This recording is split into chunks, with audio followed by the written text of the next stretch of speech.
ಎಲ್ಲರಿಗೂ ನಮಸ್ಕಾರ. Welcome back to my YouTube channel. ನಾನು ನಿಮ್ಮ ಬಸು ಪ್ರಭು. ನಾನಿವತ್ತು ನಿಮ್ಮ ಜೊತೆ ಒಂದು ಹೊಸ ವಿಡಿಯೋ ಜೊತೆಗೆ ಜಾಯ್ನ್ ಆಗೋದಕ್ಕೆ ಬಂದಿದ್ದೀನಿ. ಯಾರೆಲ್ಲ ನನ್ನ ವಿಡಿಯೋನ ಫಸ್ಟ್ ಟೈಮ್ ನೋಡ್ತಿದ್ದೀರಾ, ಪ್ಲೀಸ್ ಸಬ್ಸ್ಕ್ರೈಬ್ ಮಾಡ್ಕೊಂಡು ವಿಡಿಯೋನ ನೋಡಿ. ಹಾಗೆಯೇ ಪ್ಲೀಸ್ ಸಪೋರ್ಟ್ ಮಾಡಿ, ಲೈಕ್ ಮಾಡಿ, ಶೇರ್ ಮಾಡಿ, ಕಮೆಂಟ್ ಮಾಡಿ ಅಂತ ಹೇಳ್ತಾ ಬನ್ನಿ ಇವತ್ತಿನ ವಿಡಿಯೋನ ಸ್ಟಾರ್ಟ್ ಮಾಡೋಣ. ಮೊದಲನೇದಾಗಿ ನನ್ನ ಚಾನಲಲ್ಲಿ ಯಾರಿದು ಈ ಹುಡುಗಿನ ತೋರಿಸ್ತಿದ್ದೀನಿ ಅಂತ ಅನ್ಕೊತಿದ್ದೀರಾ. ಇವಳು ಬಂದುಬಿಟ್ಟು ನಮ್ಮ ಅಕ್ಕನ ಮಗಳು. ಅವಳು ರಜಿಕೆ ಅಂತ ಅಂದ್ಬಿಟ್ಟು ಬಂದಿದ್ಲು. ಹಂಗೆ ನಮ್ಮ ಮನೆಗೂ ಕೂಡ ಬಂದಿದ್ಲು. ಅವಳು ಅಜ್ಜಿ ಮನೆಯೂ ಕೂಡ ಇಲ್ಲೇ ಇರೋದು. ಹಾಗಾಗಿ ಹಂಗೆ ಬಂದು ನಮ್ಮ ಜೊತೆ ಈಗ ಟೈಮ್ ಸ್ಪೆಂಡ್ ಮಾಡ್ತಾ ಇದ್ಲು ಇವತ್ತು ಬಂದುಬಿಟ್ಟು. ಹಾಗಾಗಿ ಸ್ವಲ್ಪ ವೀಡಿಯೋನ ಕ್ಯಾಪ್ಚರ್ ಮಾಡ್ಕೊಂಡು ಇಟ್ಕೊಂಡಿದ್ದೆ, ನೆನಪಿಗೆ ಇರಲಿ ಅಂತ ಅಂದ್ಬಿಟ್ಟು. ಘಟಮನೆ ಆಡ್ತಾ ಹಾಗೇನೆ ನಾನು ಬಿಡಿಸಿದ್ದಂಥ ರಂಗೋಲಿ ಡಿಸೈನ್ಸ್ ಎಲ್ಲ ಅವಳು ಕೂಡ ಕಲ್ತ್ಕೊತಾ ಇದ್ಲು. ಅದನ್ನೆಲ್ಲ ನೋಡಿ ಒಂಥರ ಖುಷಿ ಆಯಿತು ಅಂತಲೇ ಹೇಳ್ಬೋದು. ಏಕೆಂದರೆ no phone no T V ಅಂತಲೇ ಹೇಳ್ತೀನಿ. ಒಂಥರ ಅದನ್ನು ನೋಡಿ ನನಗೆ ಸಿಕ್ಕಾಪಟ್ಟೆ ಖುಷಿ ಆಯಿತು. ಏಕಂತಂದರೆ ಈಗಿನ ಕಾಲದ ಮಕ್ಕಳಂತೂ ಯಾವಾಗಲೂ ಕೂಡ ಫೋನ್ ಬೇಕು ಅಥವಾ ಟಿ ವಿ ಬೇಕು ಅಂತ ಕೇಳ್ತಿರ್ತಾರೆ ಅಲ್ವಾ. ಬಟ್ ಇವಳಂತೂ ಆ ರೀತಿ ಏನೂ ಕೇಳಲಿಲ್ಲ. ನಾನಾಗಿದ್ದು ನಾನು ಕೊಡ್ತೀನಿ ಅಂದ್ರೂ ಕೂಡ ಬೇಡ ಅಂತ ಅಂದ್ಲು. ಹಾಗಾಗಿ ಅದೊಂದು ಕ್ಲಿಪ್ಪಿಂಗ್ನ ತಗೊಂಡು ಈ ವಿಷಯನ ನಿಮ್ಮ ಜೊತೆ ಶೇರ್ ಮಾಡ್ಕೋಬೇಕು ಅಂತ ಅನ್ನಿಸ್ತು. ಮತ್ತು ಸ್ವಲ್ಪ ಮನೆಯಲ್ಲಿ ಗಂಜಿ ಎಲ್ಲ ಖಾಲಿ ಆಗಿಬಿಟ್ಟಿತ್ತು. ಇನ್ನೇನು ಹತ್ತತ್ರ 1 ವರ್ಷ ಆಯಿತು. 1 ವರ್ಷ ಬರುತ್ತೆ ನಾವು ಒಂದ್ಸತಿ ಗಂಜಿ ಎಲ್ಲ ರಾಗಿ ಮಾಲ್ಟ್ ಪೌಡರ್ ಏನು ಬರುತ್ತೆ ಅದನ್ನು ಮಾಡಿ ಇಟ್ಕೊಂಡ್ರೆ. ಅದೆಲ್ಲ ಖಾಲಿ ಆಗಿತ್ತು ಅಂತ ಅಂದ್ಬಿಟ್ಟು ಅದನ್ನು ಕೂಡ ಶಾಪಿಂಗ್ ಎಲ್ಲ ಮಾಡ್ಕೊಂಡು ತಗೊಂಡು ಬಂದಿದ್ವಿ. ಅದರದ್ದು ಕೆಲಸ ಕೂಡ ನಡೀತಾ ಇತ್ತು. ಅಂದರೆ ಅದನ್ನೆಲ್ಲ ಚೆನ್ನಾಗಿ ಫ್ರೈ ಎಲ್ಲ ಮಾಡಿಕೊಂಡು ಅದನ್ನೆಲ್ಲ ಸ್ವಲ್ಪ ಒಣಗಿಸಿದಾದ್ಮೇಲೆ ಮಿಲ್ಲೆಲ್ಲ ಮಾಡಿ ಇಟ್ಕೊಬೇಕಾಗಿತ್ತು.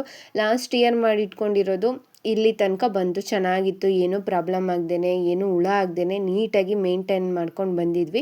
ತುಂಬ ಚೆನ್ನಾಗಿತ್ತು. ಹಾಗಾಗಿ ಇವಾಗಲೂ ಕೂಡ ಖಾಲಿ ಆಗಿಬಿಟ್ಟಿದೆ ಅಂದ್ಬಿಟ್ಟು ಏನೇನು ಐಟಮ್ಸ್ ಎಲ್ಲ ಬೇಕು ಅದನ್ನೆಲ್ಲನೂ ಕೂಡ ತಗೊಂಡು ಬಂದಿದ್ವಿ. ನಿಮಗೇನಾದರೂ ಈ ರೀತಿ ರಾಗಿ ಮಾಲ್ಟ್ ಪೌಡರ್ನ ಮನೇಲೇ ಮಾಡಿಕೊಂಡು ಮಾರ್ನಿಂಗ್ ಟೈಮ್ ಕುಡಿಬೇಕು ಅಂತ ಇಷ್ಟ ಇದ್ದಿದ್ರೆ ಡೆಫಿನೆಟ್ಲಿ ಇದನ್ನು ಟ್ರೈ ಮಾಡ್ಬೋದು. ಮನೇಲಿ ಶುಗರ್ ಪೇಷೆಂಟ್ ಇದ್ದಾರೆ ಅಥವಾ ಟೀ ಜಾಸ್ತಿ ಕುಡಿಯೋರು ಇದ್ದಾರೆ, ಹೆಲ್ದಿಯಾಗಿ ಏನಾದರೂ ನಾವು ಟ್ರೈ ಮಾಡಬೇಕು ಅನ್ನೋರು ಇದನ್ನು ಟ್ರೈ ಮಾಡ್ಬೋದು. ಹತ್ತತ್ರ ನಾವು ಒಂದು 3.5 years ಆಯಿತು ಅಂತ ಅನ್ಕೊತಿದ್ದೀನಿ ಇದನ್ನು ಫಾಲೋ ಮಾಡೋದ್ರಿಂದ. ತುಂಬ ಚೆನ್ನಾಗಿ ಅಂತೂ ಹೆಲ್ತ್ ಬೆನಿಫಿಟ್ ಇದೆ ಅಂತಲೇ ಹೇಳ್ತೀನಿ. ಇದಿಲ್ಲ ಅಂತಂದರೆ ಮಾರ್ನಿಂಗ್ ಟೈಮ್ ಆಗೋದೇ ಇಲ್ಲ ಅನ್ನೋ ಥರ ನಡೀತಿದೆ ನಮ್ಮ ಮನೇಲಿ. ಹಾಗಾಗಿ ಇದನ್ನು ನಾನು ಕಂಪ್ಲೀಟ್ ವಿಡಿಯೋನ ನಾನು ನನ್ನ ಯೂಟ್ಯೂಬ್ ಚಾನಲಲ್ಲಿದೆ, ಬೇಕು ಅಂದರೆ ಚೆಕ್ಔಟ್ ಮಾಡಿ. ಮತ್ತು ಇವಾಗ ಗಂಜಿ ಎಲ್ಲ ಹಸಿಟ್ಟೆಲ್ಲ ಖಾಲಿ ಆಗಿಬಿಟ್ಟಿತ್ತು ಅಲ್ವಾ, ಅದನ್ನೆಲ್ಲ ಮಿಲ್ ಮಾಡಿ ಎತ್ತಿಟ್ಟಿದ್ದೀವಿ. ನೋಡ್ತಾ ಇರ್ಬೋದು ಇಲ್ಲಿ ಕೆಳಗಡೆ ಇದಿಷ್ಟೂ ಕೂಡ ಆಗಿದೆ. ಇದನ್ನು ಜರಡಿ ಇಟ್ಟು ಎತ್ತಿಟ್ಕೊಬೇಕು. ನಾನು ಬ್ಯಾಕ್ ಕ್ಯಾಮ್ರಾದಲ್ಲಿ ತೋರಿಸ್ತೀನಿ. ಇದು ಎಲ್ಲ ರೆಡಿ ಆಗಿದೆ. ಇವಾಗ ಬಂದ್ಬಿಟ್ಟು ಇದನ್ನು ಜರಡಿ ಹಿಡಿದು ಸ್ವಲ್ಪ ಬೇಕಾದಷ್ಟು ಹೊರಗಡೆ ಇಟ್ಕೊಂಡು ಇನ್ನು ಬಾಕಿದೆಲ್ಲ ಫ್ರಿಜ್ಜಲ್ಲಿ ಎತ್ತಿಟ್ಕೊಂಡ್ರೆ ಆಯಿತು. ಇಷ್ಟು ಹಸಿಟ್ಟಲ್ಲಿ ನಾವು ನಮ್ಮ ಅತ್ತಿಗೆಯರು ಕೂಡ ತಗೊತಾರೆ. ಹಾಗಾಗಿ ಕರೆಕ್ಟಾಗಿ ಬ್ಯಾಲೆನ್ಸ್ ಆಗುತ್ತೆ 1 yearವರೆಗೂ. ಈ ಸತಿ ಸ್ವಲ್ಪ ಕ್ವಾಂಟಿಟಿ ಕಡಿಮೆ ಅಂತಲೇ ಹೇಳ್ತೀನಿ ಮಾಡಿಸ್ಕೊಂಡಿರೋದು. ಇಷ್ಟು ಸತಿ ಸ್ವಲ್ಪ ಜಾಸ್ತಿನೇ ಇರ್ತಿತ್ತು, ಬಟ್ ಈ ಸತಿ ಕ್ವಾಂಟಿಟಿ ಸ್ವಲ್ಪ ಕಡಿಮೆ ಮಾಡಿಸ್ಕೊಂಡಿದ್ದೀವಿ. ಸಾಕಿಷ್ಟೇ, ನೆಕ್ಸ್ಟ್ ಟೈಮ್ ಬೇಕಾದಾಗ ಮಾಡಿಸ್ಕೊಳ್ಳೋಣ ಅಂತ ಅಂದ್ಬಿಟ್ಟು. ತುಂಬ ಚೆನ್ನಾಗಿದೆ. ನಾನು ಆವಾಗಲೇ ಹೇಳ್ದಂಗೆ ನನ್ನ ಯೂಟ್ಯೂಬ್ ಚಾನಲಲ್ಲಿ ಇದನ್ನು ಕಂಪ್ಲೀಟ್ ರೆಸಿಪಿ ಪೌಡರ್ನ ಯಾವ ರೀತಿ ಮಾಡ್ಕೋಬೇಕು ಅಂತ ನಾನು ಅಪ್ಲೋಡ್ ಮಾಡಿದ್ದೀನಿ. ಒಂದ್ಸತಿ ಚೆಕ್ಔಟ್ ಮಾಡಬೇಕು ಅಂತ ಅನ್ಸಿದ್ರೆ ಚೆಕ್ಔಟ್ ಮಾಡಿ, ಯಾರಿಗಾದರೂ ಯೂಸ್ಫುಲ್ ಆಗ್ಬೋದು ಅಂತ ಅಂದ್ಬಿಟ್ಟು ಹೇಳ್ತೀನಿ ಅಷ್ಟೇ. ಇಲ್ಲ ಅಂತಂದರೆ ಆನ್ಲೈನಲ್ಲೂ ಕೂಡ ಸಿಕ್ಕಾಪಟ್ಟೆ ಸಿಗುತ್ತೆ, ತರಿಸ್ಕೊಳ್ಳಬಹುದು. ನಿಮ್ಮ ಇಷ್ಟ, ನಿಮ್ಗೆ ಯಾವ ರೀತಿ ಅನುಕೂಲ ಆಗುತ್ತೆ ಆ ರೀತಿ ಟ್ರೈ ಮಾಡಿ ನೋಡಿ. ಹಾಗೆಯೇ ನೆಕ್ಸ್ಟ್ ಡೇ ಬಂದುಬಿಟ್ಟು ಶನಿವಾರ ಆಗಿರೋದ್ರಿಂದ ಆ ದಿನ ಪೂಜೆ ಎಲ್ಲ ಮಾಡಬೇಕಾಗಿತ್ತು. ಹಾಗೆಯೇ ಒಂದು ವಿಡಿಯೋ ಕ್ಲಿಪ್ಪಿಂಗ್ನ ತೊಗೊಂಡಿದ್ದೀನಿ. ಅಂದರೆ ಎಷ್ಟೊಂದು ಫ್ಲವರ್ಸ್ ಎಲ್ಲ ಬಿಟ್ಟಿದೆ ಅಂತ ಅಂದ್ಬಿಟ್ಟು, ದಾಸವಾಳದ ಹೂವು ಆಗಿರ್ಬೋದು, ಪ್ರತಿಯೊಂದು ಹೂವು ಇಷ್ಟು ಹೂ ಇದ್ದರೆ ಸಾಕಪ್ಪ ಅಂತ ಅನಿಸುತ್ತೆ. ಇಷ್ಟು ಫ್ಲವರ್ ಜಾಸ್ತಿ ಇದ್ದಷ್ಟು ನನಗೆ ಸಿಕ್ಕಾಪಟ್ಟೆ ಇಷ್ಟ ಪೂಜೆನ ಮಾಡೋದಕ್ಕೆ ಅಂತಲೇ ಹೇಳ್ತೀನಿ. ಅದರಲ್ಲೂ ವೆರೈಟಿ ಆಗಿರುವಂಥ ದಾಸವಾಳದ ಹೂಗಳಂತೂ ಇದೆ ನಮ್ಮ ಗಿಡದಲ್ಲಂತೂ. ಅಷ್ಟನ್ನು ತೊಗೊಂಡು ಬಂದು ಎಲ್ಲ ಅಲಂಕಾರ ತುಂಬ ಚೆನ್ನಾಗಿ ಮಾಡಿ ಹೂವನ್ನ ಮುಡಿಸೋದು ಅಂದರೆ ನಂಗೆ ಸಿಕ್ಕಾಪಟ್ಟೆ ಇಷ್ಟ. ಅದು ಈ ರೀತಿ ವೆರೈಟಿಯಾಗಿ ಹೂಗಳಿರಬೇಕು. ಇದನ್ನೆಲ್ಲನೂ ಕೂಡ ದೇವ್ರ ಮನೆಯಲ್ಲಿ ಎಲ್ಲ ದೇವ್ರಿಗೂ ಕೂಡ ಮುಡಿಸಿ ಅದನ್ನು ಅಲಂಕಾರ ಮಾಡಿ ಪೂಜೆನ ಮಾಡೋದು ಅಂದರೆ ಸಿಕ್ಕಾಪಟ್ಟೆ ಇಷ್ಟಪಡ್ತೀನಿ. ಅದರಲ್ಲೂ ಇನ್ನೊಂದೇನು ವಿಶೇಷ ಅಂತಂದರೆ ದುಡ್ಡು ಕೊಟ್ಬಿಟ್ಟು ತೊಗೊಳ್ಳೋದಕ್ಕಿಂತ ನಾವೇ ಬೆಳೆಸಿರೋ ಗಿಡ ಅಂತಲೇ ಹೇಳ್ಬೋದು. ಅಮ್ಮನ ಮನೆಯಿಂದ ತೊಗೊಂಡು ಬಂದು ಆ ಗಿಡನ ಹಾಕಿ ಅದನ್ನು ಬೆಳೆಸಿ ಇವಾಗ ಇದರಲ್ಲಿ ಅಷ್ಟೊಂದು ಹೂ ಬಿಡುತ್ತೆ ಅಂತಂದರೆ ಅದನ್ನೊಂಥರ ಖುಷಿ ಆಗುತ್ತೆ ನೋಡೋದಕ್ಕೆ. ಇವಾಗ ದೇವ್ರ ಮನೆಯೆಲ್ಲ ನೀಟಾಗಿ ಕ್ಲೀನ್ ಮಾಡಿ ಎಲ್ಲದಕ್ಕೂ ಕೂಡ ದೇವ್ರ ಫೋಟೋಸ್ಗೆಲ್ಲ ಹೂವು ಎಲ್ಲ ಇಟ್ಟು ಪೂಜೆನೂ ಕೂಡ ಮುಗಿಸ್ಕೋಬೇಕು. ಇವಾಗ ಶನಿವಾರ ಆಗಿರೋದ್ರಿಂದ ವಾರ ಅಲ್ವಾ, ಹಾಗಾಗಿ ನಾವು ವಾರ ಮಾಡ್ತೀವಿ ಶನಿವಾರನ. ಅದರ ಪೂಜೆನೂ ಕೂಡ ಮುಗಿಸ್ಕೊಂಡು ಕಂಪ್ಲೀಟಾಗಿ ನೋಡಿ ನನ್ನ ವೀಡಿಯೋನ, ಆಯಿತಾ. ಸ್ಕಿಪ್ ಅಂತೂ ಮಾಡೋದಕ್ಕೆ ಹೋಗಬೇಡಿ. ಸ್ಕಿಪ್ ಮಾಡಿ ನೋಡೋದ್ರಿಂದ ನನಗೇನು ಸಪೋರ್ಟ್ ಸಿಗಲ್ಲ ಅಂತಲೇ ಹೇಳ್ತೀನಿ. ಅಂದರೆ ನೀವು ಕಂಪ್ಲೀಟ್ ವೀಡಿಯೋನ ನೋಡಿ ನನ್ನ ವೀಡಿಯೋದಲ್ಲಿ ನಿಮ್ಗೆ ಏನು ಇಷ್ಟ ಆಯಿತು ಅಂತ ಕಮೆಂಟ್ ಸೆಕ್ಷನಲ್ಲಿ ತಿಳಿಸಿ. ಹಾಗೆಯೇ ಲೈಕ್ ಮಾಡೋದನ್ನು ಮರಿಬೇಡಿ, ಆಯಿತಾ. ಆದಷ್ಟು ಲೈಕ್ ಮಾಡೋದ್ರಿಂದ ರೀಚ್ ಜಾಸ್ತಿ ಆಗುತ್ತೆ ಮತ್ತು ನಿಮ್ಮ ಸಪೋರ್ಟ್ ತುಂಬ ಚೆನ್ನಾಗಿ ಸಿಗುತ್ತೆ ಅಂತಲೇ ಕೇಳ್ಕೊತೀನಿ. ಮತ್ತು ಇನ್ನೊಂದು ನಾನು ಯಾವಾಗಲೂ ಹೇಳ್ತಾ ಇರ್ತೀನಿ, ಯಾರು ನನ್ನ ಚಾನಲ್ನ ಹೊಸ್ದಾಗಿ ವಿಸಿಟ್ ಮಾಡಿ ನೋಡ್ತಿದ್ದೀರಾ ಅಂತಂದರೆ ಅಟ್ಲೀಸ್ಟ್ ನಿಮಗೆ ಒಂದು ವೀಡಿಯೋದಲ್ಲಿ ಇಷ್ಟ ಆಗಿಲ್ಲ ಅಂದರೆ ಬೇರೆ ಇನ್ನೊಂದು ವೀಡಿಯೋದಲ್ಲಾದ್ರೂ ಕೂಡ ಇಷ್ಟ ಆಗ್ತೀನಿ ಅಲ್ವಾ. ಅದಕ್ಕೋಸ್ಕರನಾದರೂ ಸಬ್ಸ್ಕ್ರೈಬ್ ಮಾಡಿಕೊಂಡು ಸಪೋರ್ಟ್ ಮಾಡಿ ಅಂತ ಕೇಳ್ಕೊತೀನಿ ಅಷ್ಟೇ, ಬೇರೆ ಏನಿಲ್ಲ. ಸೊ ಇವಾಗ ಪೂಜೆನೂ ಕೂಡ ಮಾಡ್ಕೊತಾ ಇದ್ದೀನಿ.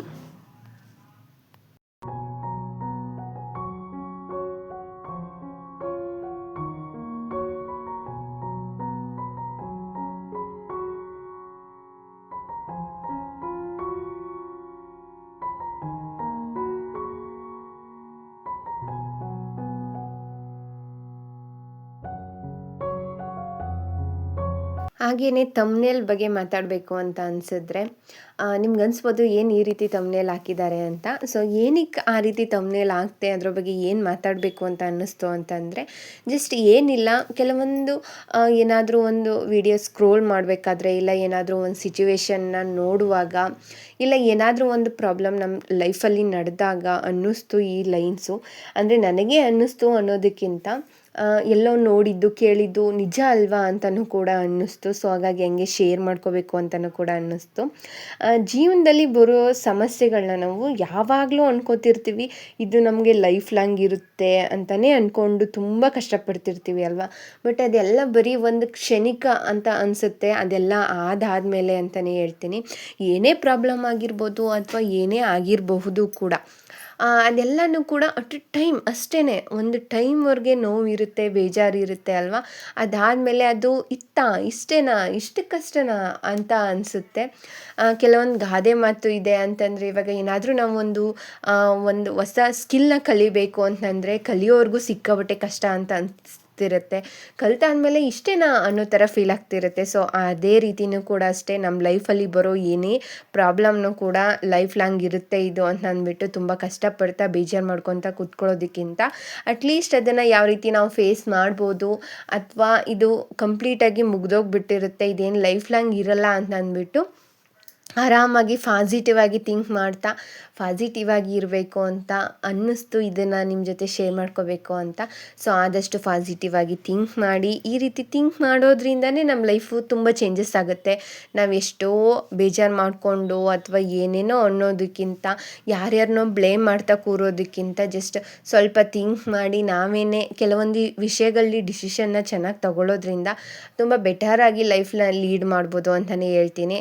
ಜಸ್ಟ್ ಒಂದು ಮೋಟಿವೇಟ್ ಅನ್ನೋ ಥರನೇ ಹೇಳಿದೆ ಅಷ್ಟೇ. ಏನೋ ಪ್ರಾಬ್ಲಮ್ ಇದೆ ಅನ್ನೋ ಥರ ಏನಿಲ್ಲ.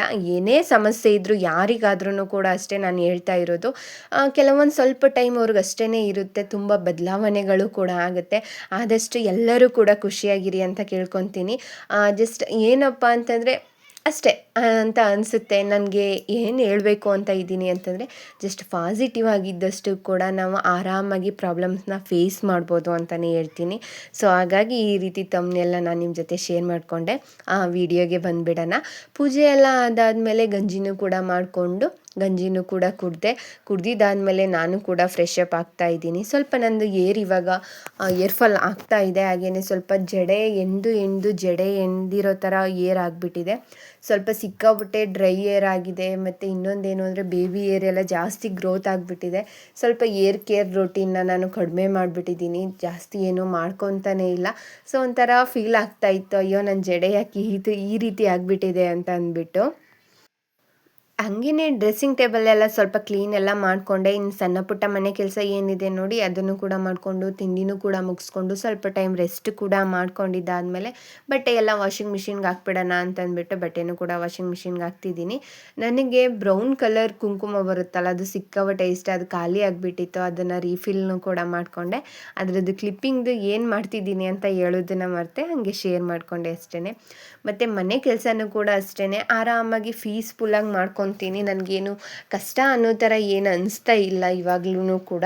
ಏಕೆಂದರೆ ಕೆಲವೊಂದು ಸತಿ ತುಂಬ ಟೆನ್ಷನ್ ಆಗ್ತಾ ಇರುತ್ತೆ ಅಲ್ವಾ, ಅಯ್ಯೋ ಅದೇ ಕೆಲಸ ಇದೇ ಕೆಲಸ ಅಂತ. ಆ ರೀತಿ ಏನೂ ಇಲ್ಲ ನನಗೆ ತೊಂದರೆ. ಆರಾಮಾಗಿ ಮುಗಿಸ್ಕೊತೀನಿ. ಆರಾಮಾಗಿ ಕಸ ಎಲ್ಲ ತಗೊಳ್ಳೋದು ಅಥವಾ ಮನೇನ ಸಣ್ಣ ಪುಟ್ಟ ಎಲ್ಲ ವಸ್ತುಗಳನ್ನ ಎತ್ತಿಡೋದು. ಸೊ ಇಷ್ಟನ್ನು ಮಾಡಿಕೊಂಡ್ರೆ ಬೇಸಿಕ್ಕಾಗಿ ಬೇಕಾಗಿರೋ ಕೆಲವೊಂದು ಥಿಂಗ್ಸ್ಗಳನ್ನ ಚೇಂಜಸ್ ಮಾಡಿಕೊಂಡ್ರೆ ದಿನಾನೂ ಕೂಡ ಸೊ ರೂಟೀನ್ ಆರಾಮಾಗಿರುತ್ತೆ ಅಂತಲೇ ಹೇಳ್ತೀನಿ. ಇಲ್ಲ ಅಂತಂದರೆ ತುಂಬ ತುಂಬ ಸ್ಟ್ರೆಸ್ ತಗೊಂಡು ಬೇರೆಯವ್ರ ಮೇಲೆ ಕೂಗಾಡಿಕೊಂಡು ಜಗಳ ಆಡಿಕೊಂಡು ಕೋಪ ಮಾಡಿಕೊಂಡು ಅದು ಏನೂ ಮಾಡೋಕ್ಕಾಗಲ್ಲ. ಕೆಲವೊಂದು ಸತಿ ಬೇಡ ಅಂದ್ರೂ ಕೋಪ ಬಂದಿರುತ್ತೆ, ಬೇಡ ಅಂದ್ರೂ ಬೇಜಾರಾಗ್ತಾ ಇರುತ್ತೆ, ಮೂಡ್ ಸ್ವಿಂಗ್ಸ್ ಅಂತೂ ಜಾಸ್ತಿ ಆಗ್ತಾ ಇರುತ್ತೆ. ಏಕೆಂದರೆ 24 ಗಂಟೆ ಟೈಮು ಕೂಡ ಮನೆ ಒಳಗಡೆನೇ ಇರ್ತೀವಿ ಅಲ್ವಾ. ಸೊ ಹಂಗೆ ಕೆಲವೊಂದು ಮೂಮೆಂಟ್ಸ್ಗಳು ಚೇಂಜ್ ಆಗ್ತಾ ಇರುತ್ತೆ, ಬೇಜಾರಾಗ್ತಿರುತ್ತೆ, ಏನೂ ಮಾಡೋಕ್ಕಾಗಲ್ಲ. ಸಾಧ್ಯವಾದಷ್ಟು ನಮ್ಮನ್ನು ಕೆಲಸದಲ್ಲಿ ತೊಡಗಿಸ್ಕೊಂಡಾಗ ತಾನೇ ನಮಗೆ ಆರಾಮ್ ಅನಿಸೋದು ಅಥವಾ ಒಳ್ಳೆ ಪಾಸಿಟಿವ್ ಆಗಿರಬೇಕು ಅಂತಲೂ ಕೂಡ ಅನಿಸೋದು. ಸೊ ಹಾಗಾಗಿ ಆದಷ್ಟು ನಿಮ್ಮ ಕೈಲಾದಷ್ಟು ಕೆಲಸಗಳನ್ನ ಮಾಡ್ಕೊಳ್ಳಿ, ನಿಮ್ಮ ಕೆಲಸನ ನೀವೇ ಮಾಡ್ಕೊಳ್ಳಿ ಅಂತಲೇ ಹೇಳ್ತೀನಿ. ನೆಕ್ಸ್ಟ್ ಇದು ಸಣ್ಣ ಪುಟ್ಟ ಕೆಲಸ ಏನೇನಿತ್ತು ಮನೆ ಕೆಲಸ ಅದನ್ನೆಲ್ಲ ಮುಗಿಸ್ಕೊಂಡೆ.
ಅಡುಗೆ ಮನೆ ಪಾತ್ರೆಗಳನ್ನೂ ಕೂಡ ವಾಶ್ ಮಾಡಿ ಎತ್ತಿಟ್ಟಿದ್ರು.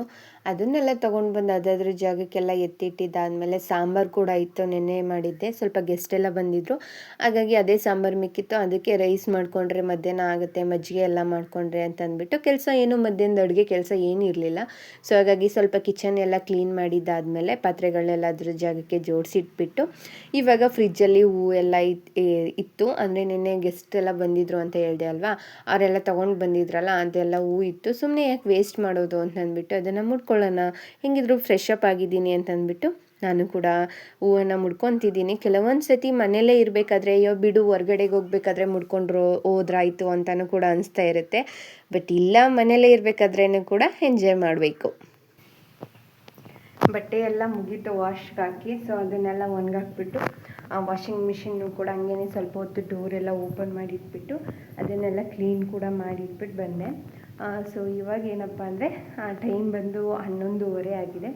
ಏನೂ ಇಲ್ಲ, ಮಧ್ಯಾಹ್ನ ಸಾಂಬಾರು ಕೂಡ ಇದೆ, ಮಧ್ಯಾಹ್ನ ಅಡುಗೆ ಒಂದು ಮಾಡ್ಕೋಬೇಕು. ಸೊ ಬಟ್ಟೆನೂ ಕೂಡ ಅದೆಲ್ಲ ಬಿಸಿಲಲ್ಲಿ ಚೆನ್ನಾಗಿ ಒಣಗುತ್ತೆ. ಇವಾಗ ಏನಪ್ಪ ಅಂತಂದರೆ ಕಿತ್ಲೆಯನ್ನೆಲ್ಲ ಹಿಡ್ದು ಇಟ್ಕೊಂಡಿದ್ದೀನಿ, ತಿನ್ನಬೇಕು. ಮತ್ತು ಫ್ರಂಟ್ ಕ್ಯಾಮ್ರದ್ದು ಸ್ವಲ್ಪ ಮಾತುಕತೆ ಎಲ್ಲ ಅಷ್ಟು ಸ್ವಲ್ಪ ದೂರ ಆಗಿಬಿಟ್ಟಿದೆ. ಸೊ ಜಾಸ್ತಿ ಏನು ಮಾತಾಡಬೇಕು ಅಂತ ಅನ್ನಿಸ್ತಾ ಇರಲ್ಲ. ಸೊ ಮಧ್ಯಾಹ್ನ ಊಟನೂ ಕೂಡ ಮುಗಿಸ್ಕೊಂಡಿದ್ದಾದಮೇಲೆ ಸ್ವಲ್ಪ ಟೈಮ್ ರೆಸ್ಟ್ ಮಾಡಿದ್ದು ತಕ್ಷಣವೇ ಮಳೆ ಸ್ಟಾರ್ಟ್ ಆಯಿತು ಅಂತಲೇ ಹೇಳ್ತೀನಿ. ಬಟ್ಟೆ ಎಲ್ಲ ವಾಶ್ಗೆ ಹಾಕಿದ್ದು ಒಣಗಿತ್ತು, ಅದನ್ನೆಲ್ಲ ಕೂಡ ತೊಗೊಂಡು ಬಂದು ಎತ್ತಿಟ್ಬಿಟ್ಟು ಹಂಗೇ ಮಳೆ ಬರ್ತಿತ್ತಲ್ಲ ಅದನ್ನು ಸ್ವಲ್ಪ ವೀಡಿಯೋನ ಕ್ಯಾಪ್ಚರ್ ಮಾಡ್ಕೊತಾ ಇದ್ದೆ. ಒಂಥರ ಸಿಕ್ಕಾಬಟ್ಟೆ ಸೆಕೆ ಅನ್ನಿಸ್ತಾ ಇರೋ ಟೈಮಲ್ಲಿ ಮಳೆ ಬರುತ್ತೆ, ಬಟ್ ಒಂದು ಸ್ವಲ್ಪ ಟೈಮ್ ಅಷ್ಟೇ ಬಂದು ಹೋದ್ರೂ ಕೂಡ ಎಷ್ಟೊಂದು ಚಳಿ ಹಿಡಿಸ್ಬಿಡುತ್ತೆ ಅಂತಂದರೆ ಅದನ್ನು ಹೇಳೋದಕ್ಕೆ ಆಗಲ್ಲ ಬಿಡಿ. ಅಷ್ಟು ಮಟ್ಟಿಗೆ ಚಳಿ ಹಿಡಿಸ್ಬಿಡುತ್ತೆ, ಒಂದು ಕ್ಷಣ ಸಾಕು ಅಷ್ಟೇ. ಬಟ್ ಆದರೆ ಬೆಳಗ್ಗೆಯಿಂದ ಎಷ್ಟೊಂದು ಸೆಕೆ ಆಗ್ತಾ ಇರುತ್ತೆ ಅಂತಂದರೆ ತಡ್ಕೊಳ್ಳೋದಕ್ಕೆ ಆಗಲ್ಲ, ಅಷ್ಟು ಸೆಕೆ ಅಂತ ಅನ್ನಿಸ್ತಾ ಇರುತ್ತೆ. ಮನೆಯಲ್ಲೇ ಇರಬೇಕಾದ್ರೇ ಇಷ್ಟೊಂದು ಫೀಲ್ ಆಗ್ತಿದೆ ಅಂತಂದರೆ ಪಾಪ ಇನ್ನು ಹೊರಗಡೆ ಹೋಗಿ ಕೆಲಸ ಮಾಡೋರ್ಗಂತೂ ಗ್ರೇಟ್ ಅಂತಲೇ ಹೇಳ್ತೀನಿ. ಸ್ವಲ್ಪ ಕಷ್ಟ ಅಂತ ಅನಿಸ್ತಾ ಇರುತ್ತೆ ಪ್ರತಿಯೊಬ್ಬರಿಗೂ ಕೂಡ ಅಲ್ವಾ. ಇವಾಗ ಗಿಡಗಳೆಲ್ಲ ಹೊರಗಡೆ ಇಟ್ಟಿದ್ದೆ ಅಲ್ವಾ, ಮಳೆ ಬರ್ತಿತ್ತಲ್ಲ. ಸೊ ಮಳೆ ಹನಿ ಎಲ್ಲ ಬೀಳಿ ತುಂಬ ಚೆನ್ನಾಗಿ ಗ್ರೋತ್ ಆಗುತ್ತೆ, ಇನ್ನೂ ಚೆನ್ನಾಗಿ ನ್ಯಾಚುರಲ್ಲಾಗಿ ಬರುತ್ತೆ ಅಲ್ವಾ ಮಳೆ ಹನಿ. ಸೊ ಹಾಗಾಗಿ ಮಳೆ ಹನಿಲಿ ಬೀಳಿ ಅಂತ ಅಂದ್ಬಿಟ್ಟು ಅದನ್ನು ಕೂಡ ಸ್ಟೆಪ್ಸ್ ಹತ್ರ ಇಟ್ಕೊಂಡಿದ್ದೆ. ಅದಾದಮೇಲೆ ಬಟ್ಟೆಗಳೆಲ್ಲ ತೊಗೊಂಡು ಬಂದಿದ್ದೆ ಅಲ್ವಾ, ಅದನ್ನೆಲ್ಲ ಮಡ್ಚಿ ಎತ್ತಿಟ್ಬಿಡೋಣ ಅಂತಂದ್ಬಿಟ್ಟು ಆ ಕೆಲಸನೂ ಕೂಡ ಮಾಡ್ಕೊತಾ ಇದ್ದೀನಿ. ಸೊ ಎಲ್ಲ ಬಟ್ಟೆಗಳನ್ನೂ ಎತ್ತಿಟ್ಟಿದ್ದಾದಮೇಲೆ ನನ್ನ ಬೀರುವಲ್ಲಿ ಸ್ವಲ್ಪ ಬಟ್ಟೆಗಳನ್ನ ತೆಗೆದಾಕಬೇಕಾಗಿತ್ತು. ಅಂತಂದರೆ ಬೇಡ ಅಂತ ಅಂದ್ಬಿಟ್ಟು ಸ್ವಲ್ಪ ಟೈಟ್ ಬಟ್ಟೆಗಳೆಲ್ಲ ಆಗ್ತಿತ್ತು, ಅದನ್ನೆಲ್ಲ ರಿಮೂವ್ ಮಾಡಿ ಕೆಲವೊಂದಿಷ್ಟು ಬಟ್ಟೆಗಳೆಲ್ಲ ಸ್ಟಿಚಿಂಗ್ ಎಲ್ಲ ಬಿಡಿಸಿಟ್ಕೊಬೇಕಾಗಿತ್ತು. ಆ ಕೆಲಸನೂ ಕೂಡ ಮಾಡ್ಕೊತಾ ಇದ್ದೀನಿ. ಸೊ ಇಷ್ಟೊಂದು ಬಟ್ಟೆನ ಲಾಟ್ ಹಾಕ್ಕೊಂಡು ಕೂತಿದ್ದೀನಿ ಅಂತಲೇ ಹೇಳ್ಬೋದು. ಸೊ ಇವಾಗ ಇದನ್ನೆಲ್ಲ ಸ್ವಲ್ಪ ನೀಟಾಗಿ ಅರೇಂಜ್ ಎಲ್ಲ ಮಾಡಿಕೊಂಡು ಆಗದೆ ಇರೋ ಬಟ್ಟೆಗಳೆಲ್ಲ ತೆಗೆದಾಕ್ಬಿಟ್ಟು ಕೆಲವೊಂದಿಷ್ಟು ಸ್ಟಿಚ್ಚಿಂಗ್ ಓಪನ್ ಮಾಡಬೇಕು. ಆ ಬಟ್ಟೆಗಳೆಲ್ಲ ತೆಗೆದುಬಿಡೋಣ, ಹೆಂಗಿದ್ರು ಫ್ರೀಯಾಗಿ ಕೂತಿದ್ದೀನಿ ಅಲ್ವಾ, ಮಳೆ ಬೇರೆ ಬರ್ತಾಯಿತ್ತು, ಹಂಗೆ ಹೊರಗಡೆ ಕೂತ್ಕೊಂಡು ಸ್ಟಿಚಿಂಗ್ ಎಲ್ಲ ಬಿಡಿಸ್ಕೊಳ್ಳೋಣ ಅಂತ ಅಂದ್ಬಿಟ್ಟು ಬಟ್ಟೆದು ಸ್ಟಿಚಿಂಗ್ ಎಲ್ಲ ಬಿಡಿಸ್ಕೊಂಡು ಅದನ್ನು ಕೂಡ ತೊಗೊಂಬಂದು ಇಟ್ಕೊಂಡಿದ್ದೀನಿ. ಸೊ ಇವಾಗ ಇದನ್ನೆಲ್ಲ ಫೋಲ್ಡ್ ಮಾಡಿ ಮತ್ತೆ ಎತ್ತಿಟ್ಕೊಬೇಕು. ಇದು ಕೆಲಸ ಎಲ್ಲ ಮುಗಿಸ್ಕೊಂಡಿದ್ದಾದಮೇಲೆ ಮತ್ತೇನು ರೂಟೀನ್ ಕೆಲಸನ ಅದದ್ದೇ ತೋರಿಸೋದು ಅಂತ ಅಂದ್ಬಿಟ್ಟು ವಿಡಿಯೋನು ಕೂಡ ಇಲ್ಲಿಗೆ ಎಂಡ್ ಮಾಡೋಣ ಅಂತ ಅಂದ್ಕೊಂಡಿದ್ದೀನಿ. ಸೊ ಇವತ್ತಿನ ಈ ವಿಡಿಯೋ ಇದಾಗಿತ್ತು ಫ್ರೆಂಡ್ಸ್. ಐ ಹೋಪ್ ನನ್ನ ಈ ವಿಡಿಯೋ ನಿಮ್ಗೆ ಇಷ್ಟ ಆಯಿತು ಅಂತ ಅಂದ್ಕೊತೀನಿ. ಸೊ ಸಂಜೆ ಆದಮೇಲೆ ಸ್ವಲ್ಪ ಟೈಮ್ ಬುಕ್ ಎಲ್ಲ ರೀಡ್ ಮಾಡ್ತೀನಿ ಇವಾಗ ನಾನು. ಸೊ ಒಂದು 10 ಮಿನಿಟ್ಸ್ ಅಥವಾ 20 ಮಿನಿಟ್ಸ್ ಎಲ್ಲ ಬುಕ್ ರೀಡ್ ಮಾಡ್ತಿದ್ದೀನಿ ಸಂಜೆ ಟೈಮು. ಹಾಗೆ ಬುಕ್ನು ಕೂಡ ಓದಿ ಮುಗಿಸ್ಕೊಳ್ತಾ ಇದ್ದೀನಿ. ಮತ್ತು ಇನ್ನೇನು ಹೇಳೋದು ನನ್ನ ವಿಡಿಯೋದ್ರ ಬಗ್ಗೆ ಅನ್ನೋದಾದರೆ ಇಷ್ಟೇ ಅಂತ ಅಂದ್ಕೊತೀನಿ. ನನ್ನ ರೂಟೀನ್ ಕೆಲಸದಲ್ಲಿ ಅಂದರೆ ಬೆಳಗಿನ ಸಂಜೆ ಗಂಟ ಇಷ್ಟೇನಾ ಕೆಲಸ ಅನ್ನೋದು ಆ ರೀತಿ ಏನಿಲ್ಲ. ಇನ್ನೂ ಸ್ವಲ್ಪ ಕೆಲಸಗಳಿರುತ್ತೆ ಅಥವಾ ಕೆಲಸನೇ ಇಲ್ಲದೇ ಇರೋ ದಿನವೂ ಕೂಡ ಇರುತ್ತೆ. ಬಟ್ ಸಾಧ್ಯವಾದಷ್ಟು ನನ್ನ ಕೈಲಾದಷ್ಟು ವೀಡಿಯೋಸ್ನ ಕ್ಯಾಪ್ಚರ್ ಮಾಡಿಕೊಂಡು ನಿಮ್ಮ ಜೊತೆ ಶೇರ್ ಮಾಡ್ಕೊತಾ ಇದ್ದೀನಿ. ನನ್ನ ವಿಡಿಯೋ ನಿಮ್ಗೆ ಇಷ್ಟ ಆದರೆ ಪ್ಲೀಸ್ ಅಂದ್ಬಿಟ್ಟು ಲೈಕ್ ಮಾಡಿ, ಶೇರ್ ಮಾಡಿ, ಕಮೆಂಟ್ ಮಾಡಿ, ಹಾಗೆಯೇ ಸಬ್ಸ್ಕ್ರೈಬ್ ಮಾಡಿಕೊಂಡು ನನ್ನ ವಿಡಿಯೋನ ನೋಡಿ ಅಂತ ಹೇಳ್ತಾ ಸಿಗ್ತೀನಿ ನೆಕ್ಸ್ಟ್ ವಿಡಿಯೋದಲ್ಲಿ. Thanks for watching my video. Take care. Bye bye. ಯಾವಾಗಲೂ ಖುಷಿಯಾಗಿರಿ.